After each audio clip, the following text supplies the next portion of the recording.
नमस्कार, आप देख रहे हैं MCS लाइव न्यूज 24 और मैं हूं आपके साथ ज्योति कनौजिया। आइए रुक करते हैं खबर की ओर। प्रेम में असफल प्रेमी ने पिता की लाइसेंस रिवॉल्वर से कनपट्टी पर गोली मारकर की आत्महत्या।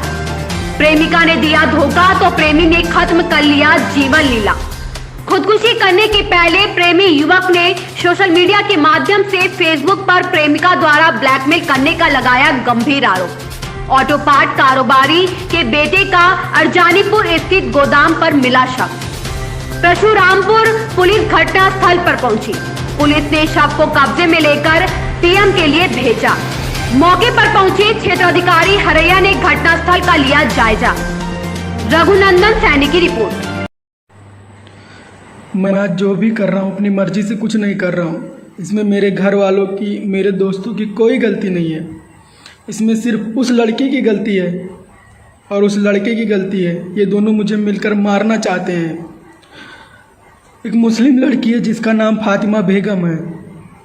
10 साल पहले मैंने उससे प्यार किया था। उसके लिए क्या कुछ नहीं किया, उसके लिए मैंने अपना सब कुछ छोड़ दिया था। मैंने उसको पढ़ाया लिखाया, पॉलिटेक्निक कराया, बीटेक कराया, जेई की कोचिंग कराई कानपुर से, फिर उसके बाद IAS की कोचिंग कराई लखनऊ से। सब कुछ मैंने उसके लिए किया। अपने सपनों को उसके सपनों से जोड़ दिया। मैं उसे अपनी पत्नी मानता था। उसने शादी के नाम पर मेरा शोषण किया है। उसने प्यार के नाम पर मेरा शोषण किया है। अब वो कहती है कि तुम हिंदू हो, तुम्हें जीने का कोई हक नहीं है। वो एक नोएडा का एक लड़का है जिसके साथ मिलकर वो हमें मारना चाहती है।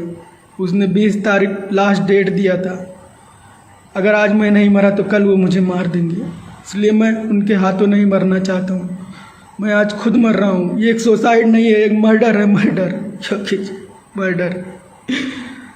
मुझे इंसाफ चाहिए योगी जी, इंसाफ चाहिए। मैंने अपना सब कुछ उसको दे दिया। मेरे बैंक अकाउंट, मेरा मोबाइल, मेरा फ़ोन पे सब गवाह है। उसने मेरा शोषण किया है, शोषण। उसे सज़ा मिलनी चाहिए। उसे कड़ी से कड़ी सज़ा मिलनी चाहिए। मेरी बस यही गलती थी कि मैं हिंदू हूँ। उसने ये कहकर मुझे ठुकरा दिया, तुम हिंदू हो, तुम्हें मरना पड़ेगा। 3 तारीख को मेरे इसी रूम पर आई थी। उसने एक बार चाय में मुझे जहर देकर मारने की कोशिश की, लेकिन मैंने चाय नहीं पिया। फिर रात में उसने मेरा गला दबाकर मारने की कोशिश की। जब मैं जग गया तो मैंने उससे पूछा क्या कर रही थी। वो बोली मैं मजाक कर रही थी। उसने सबकी कसम खा ली, अल्लाह की, कुरान की, सबकी झूठी कसमें खा ली।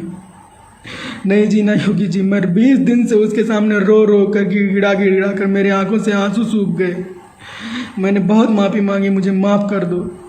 उसने कहा अगर तुम नहीं मरोगे तो मैं तुम्हारे खिलाफ़ केस कर दूंगी। उसने मेरे घर वालों को झूठी बातें बताई, सब कुछ बताया, जिससे मैं अपने घर वालों की नज़रों से गिर गया। मेरी सब आज़ादी छीन गई। योगी जी मुझे इंसाफ चाहिए, इंसाफ। ये कहती थी उस लड़के के पास बहुत पैसा है, हम लोगों को कुछ नहीं होगा, हम तुम्हें मरवा देंगे। उसके पास बहुत पावर है, उसके सब घर वाले सरकारी नौकरी करते हैं। फिर मैंने उससे कहा कानून से डरो, योगी जी से डरो, वो मुझे इंसाफ दिलाएंगे। हिंदुत्व से डरो, लेकिन नहीं मानी वो कहती थी तुम्हारे योगी योगा कुछ नहीं कर पाएंगे, कुछ नहीं कर पाएगा तुम्हारा हिंदुत्व। पैसे के सामने सब बिक जाता है, कानून बिक जाता है। मैंने उससे बहुत गिड़गिड़ाया, बहुत माफ़ी मांगी, लेकिन उसने कहा नहीं, तुम्हें मरना होगा, तुम हिंदू हो, क्योंकि अगर मैं जिंदा रहा तो उसकी सारी पोल खुल जाएगी। मैंने उसके सपनों को अपने सपनों से जोड़ लिया था। बस मुझे इंसाफ चाहिए योगी जी, इंसाफ चाहिए।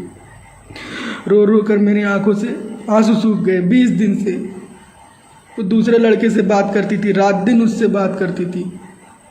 मैंने सारे सबूत फेसबुक पे डाल दिए हैं, आप देख लीजिएगा। बस मुझे इंसाफ चाहिए, इंसाफ, और कुछ नहीं चाहिए। मेरी यही गलती थी ना, मैं हिंदू हूँ।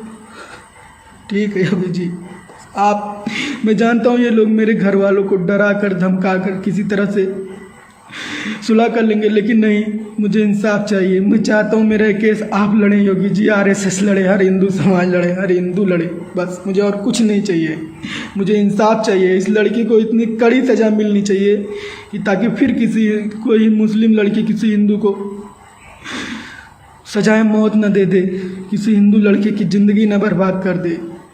बस मुझे और कुछ नहीं चाहिए। आज दोपहर में थाना परशुरामपुर क्षेत्र के अरजानीपुर गांव निवासी सुनील कुमार मौर्य पुत्र रामजनक द्वारा अपने पिता की लाइसेंसी रिवॉल्वर से कनपटी पर गोली मारकर आत्महत्या कर ली गई है, जिसकी सूचना मिलने पर तत्काल थाना परशुरामपुर की पुलिस मौके पर पहुंची। मौके का घटनास्थल का निरीक्षण मेरे द्वारा भी किया गया है। इस संबंध में तत्काल थाना परशुरामपुर की पुलिस द्वारा शव को नियमानुसार कब्जे पुलिस लेकर उसमें पंचायतनामा और पोस्टमार्टम की कार्रवाई की जा रही है। अभी परिजनों द्वारा कोई तहरीर नहीं प्राप्त हुई है। यदि परिजनों द्वारा इस संबंध में कोई तहरीर मिलती है तो तदनुसार उसमें आवश्यक वैधानिक कार्रवाई नियमानुसार की जाएगी। मौके पर शांति व्यवस्था बनी हुई है। ऐसी ही खबर से जुड़े रहने के लिए आप देखते रहिए MCS लाइव न्यूज़ 24।